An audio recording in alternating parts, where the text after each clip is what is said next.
I'm not sure we'll ever see another Tom Brady.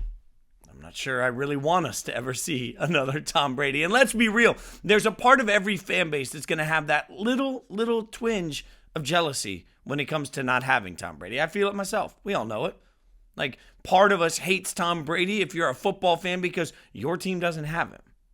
But at some point, you have to separate all of that and simply look at the greatness of the individual. And when we talk about the greatness, it's easy to talk about the rise, not being drafted as high as he should, the rise to becoming the Super Bowl champion we all know, to going from being a scrawny, awkward-looking guy to just a fabulously good-looking dude that is living the dream, right? Like, we could talk about all of those things, but we've talked about that before. What's most interesting to me about Tom Brady isn't any of the stuff we've covered. It's his willingness to listen. Think about Man in the Arena. If you watched it at all, one thing that really stood out to me was how many great players were in that locker room at different times around the Patriots, and they took their opportunity to give Tom wisdom. Now, anybody can do that. Anybody can give you advice along the way. The toughest thing is taking that advice, especially when you're having some level of success. Swallowing your pride and saying, hey, maybe there's a better way. Looking at yourself constantly and saying, how can I evolve what I'm doing to be better? The number of times Tom was willing to step back and listen and figure out how to be a better version of himself because of the advice he got. I mean, we can laugh about TB12 because, frankly, most of us, myself included, again, don't have the diligence to actually live and eat that way. And we can sit there and make cracks about how he's approached everything.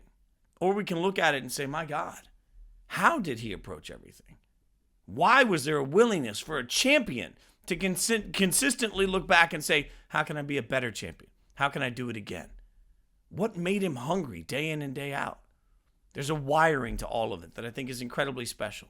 But when the story is told in Canton for Tom Brady, and when most of you, even the haters, when most of us are telling our great-grandkids, I watched him play, and your favorite quarterback today is nowhere as good as Tom Brady was, when we're all living those moments, I think instead of just thinking about hoisting the trophies, instead of just thinking about the dynasty, instead of getting just swallowed up in the debate of Brady versus Belichick, instead take a step back and ask, how is it possible that the person that was at the absolute peak of his profession was thirsty for more? That is the thirst that I'm not sure we'll ever see again. And that, to me, is the most endearing quality of Tom Brady that we deserve to spend more time looking into. Thanks for watching ESPN on YouTube. For live streaming sports and premium content, subscribe to ESPN+.